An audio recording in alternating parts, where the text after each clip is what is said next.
Hey everybody, and welcome to the demo for MTMU, or Project MTMU. It's a working title. I need to mention something here first.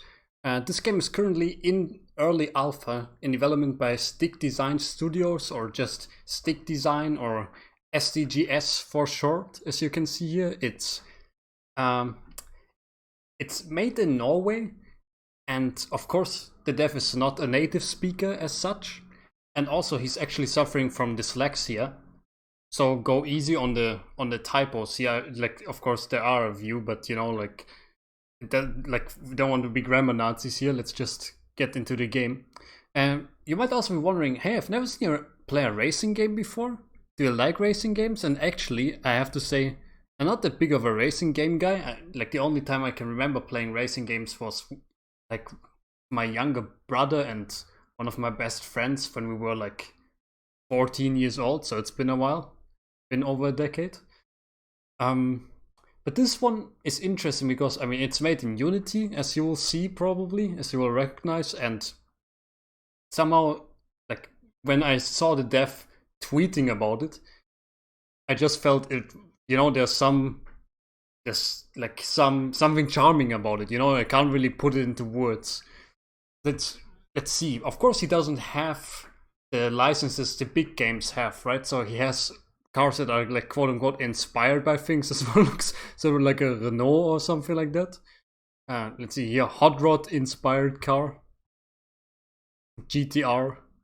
Don't worry if you can't hear any music, by the way. Like there is no music in the menu yet. This is how early of a build this is.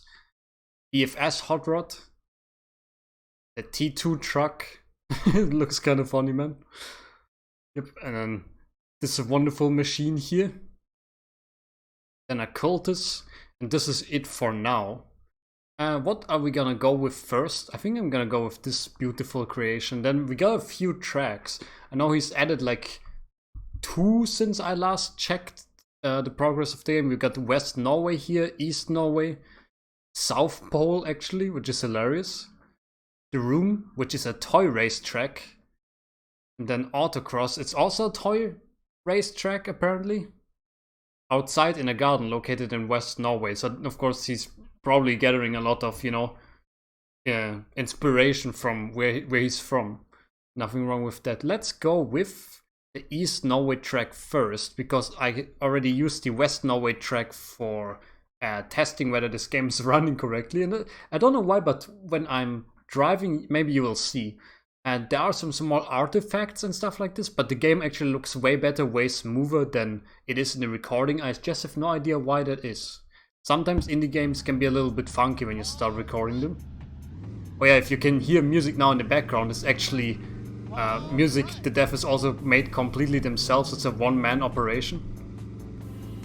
Okay, let's just take a little ride here. You will see I'm not the best at driving, and I don't really intend to follow the road all the time. This one looks a little bit barren. Actually, the West Norway one has a lot of trees. Let me just go off-road here. And I will show you something. You can actually, if I manage to jump high enough, oh, this looks like a good ramp.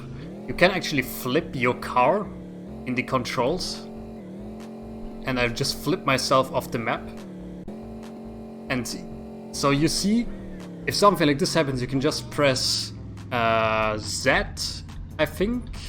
Nope, okay, this it doesn't work. Usually Z resets you back onto the map. Let me just escape here. Great start, good showing off on my part. Let's take this one, the hot rod. Let's go to the one that sounded like, yeah, the Room, the toy race track. What is this one like?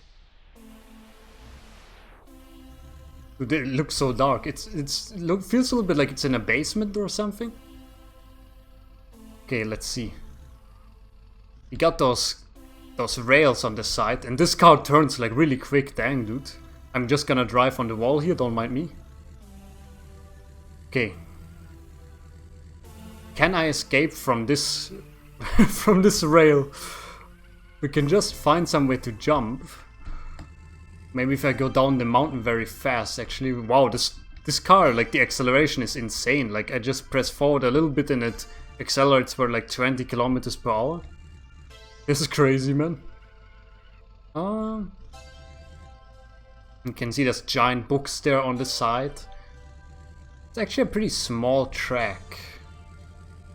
I feel like the West Norway track is maybe the one the most of the work went into. Oh yeah, there we go. Okay, I made it off the track.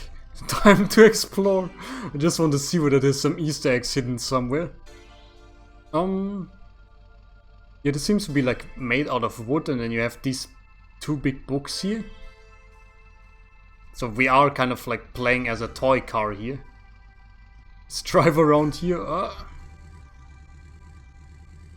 Okay, and then just see whether there's something over there. Let's get back to the menu.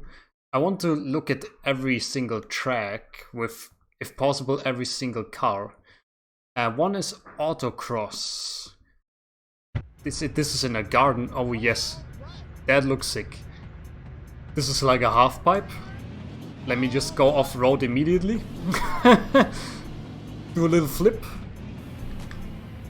There we go. Establish dominance right off the bat. Dude, let's do this, man. Okay. Dude, this is transforming into a disaster.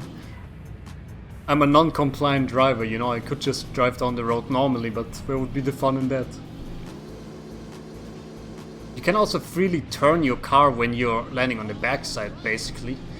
The only gripe I have is that you can't control it with WASD, actually. Also, I can somehow drive on the wall here, that's hilarious. You can only control it with arrow keys. It takes a little bit of getting used to. Especially when you, and I don't know if right-handers have this problem, but if you are lefty and suddenly you can't use WASD anymore to like control something in a game, it's very weird.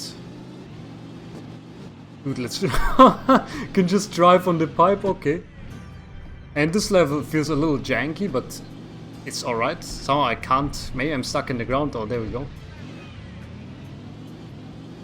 Yeah, it feels like those half-pipe walls are higher than their model is. Like, I feel like I still have friction when I'm in the air on these. It's a little strange. But I can see where this level is going. Giant sand bucket there. Okay, just drive on the wall, man. Do a few sick flips. Yeah, you see what I mean? Like, there's collision there even though there's no wall there, technically speaking. It's a little strange. I think actually the track I tested things on is probably the one I like the best. You can also, it says lap 2 out of 2, but I'm pretty sure the lap system isn't implemented. Like, it's just a racing sandbox for now, by the way. And I feel like the cars feel very different. I've tried, I mean, this one, then the last one you saw, the hot rod, and then another one before, the first one in this selection. And the acceleration and how they turn feels very different to me. Okay, so we got this level. Let's see what else we got. I can just, the thing is, if you just hit escape, you go like boop, and you're back in the main menu immediately. It's almost a little too jarring, actually. This is the standard car. Or the one I use for testing whether this game even works. Let's take this beautiful creature to West Norway. Here we go. This is the track I tested things. If you can immediately see, I mean, you see all the trees and everything, and you're like, yeah, this seems like it's way more flashed out. Flashed out, he says. Flashed out, I mean. I like also that the roads here don't really have those rails. I don't know whether Norway is really like this, but it kind of incentivizes you to go off-road immediately, and the game doesn't punish you for it, at least, you know, not yet. The exploration is actually pretty fun in this, especially on this map. I haven't really, I mean, I've only played it for like maybe 5 minutes, but I haven't really seen anything in exploration, apart from like a few environmental objects like train tracks and stuff like that, but I think this map is actually really cool. You can kind of see that the map ends if I hit the brakes here and then back up a little bit so we can look off this cliff. You can see that back there the map looks like it ends, and it actually kind of does. There's an invisible wall there as far as I can tell. Strong contrast to the East Norway map we tested earlier, because there it just kind of flipped me off the map. Something you can do, so you can press H here and it will pause the game and it will show you a little like control help menu. So R is restart, X is recover, Z is recover to start, which doesn't obviously always work apparently, because when it kind of threw me off the map, I couldn't recover at all. And recover, like without the recover to start, only means that you get flipped to a like normal position again. Then C is switching the camera, the arrow keys, gas and brake and turning. Then B is nitro, I haven't even tried that one yet. And then I, J, K and L are for turning in mid-air. So those are kind of like, you can kind of do the WASD position with your left hand, but like approximately like 5 centimeters to the right of where WASD normally is. I don't know, it doesn't feel very natural, but you get used to it surprisingly quickly. So what does the nitro look like if I hit it? What do you look at that? Actually I have blue flames coming out of the exhaust. This incredibly small car, what could possibly go wrong? Like, this car is so small and a little too high. So like I feel like it can throw you over immediately basically.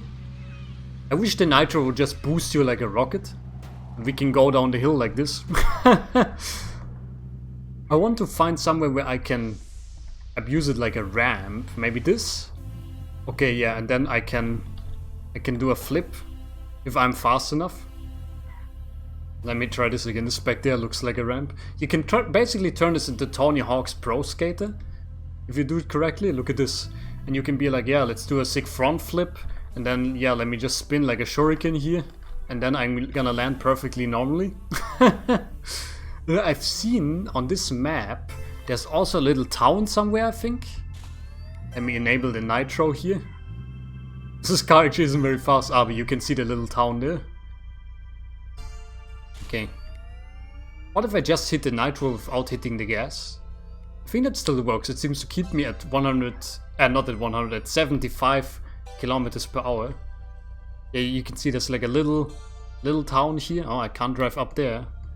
I have to back up here and then, there we go. Then I can drive up here. So there's like a little bistro area there.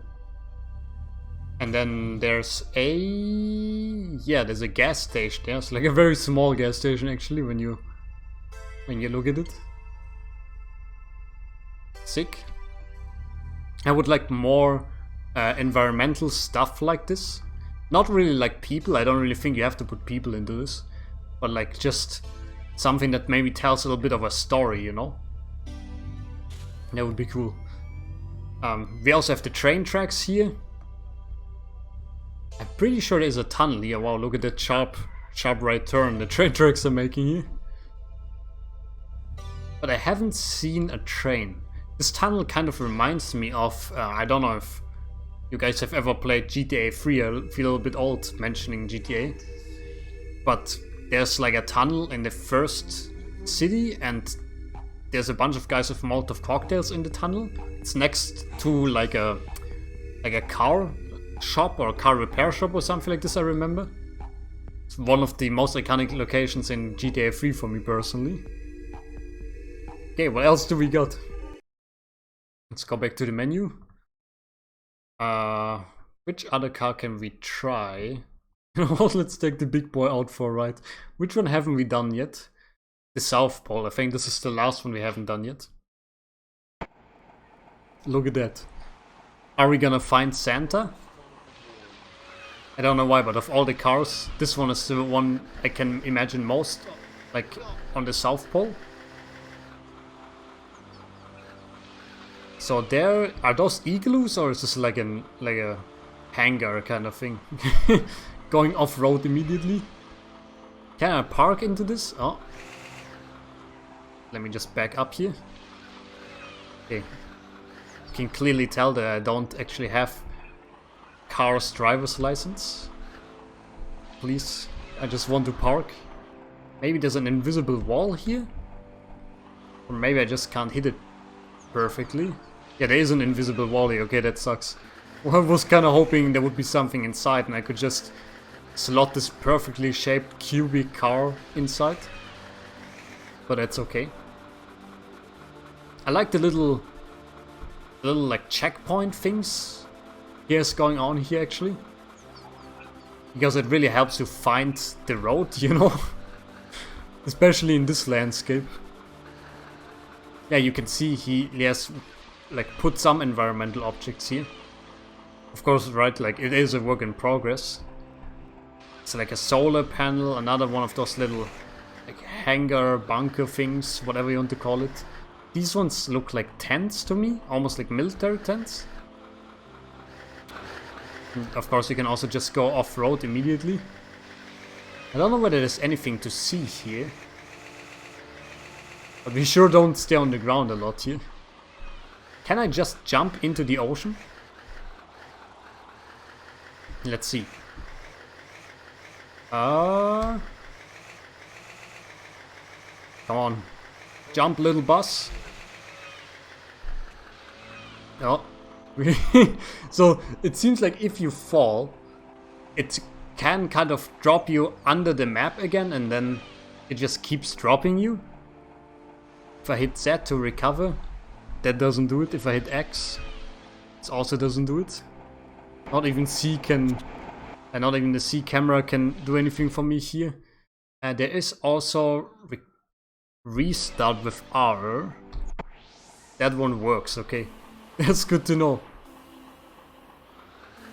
Let's quickly run back up the mountain here. And this is sadly like all I can show about the game right now in its current state.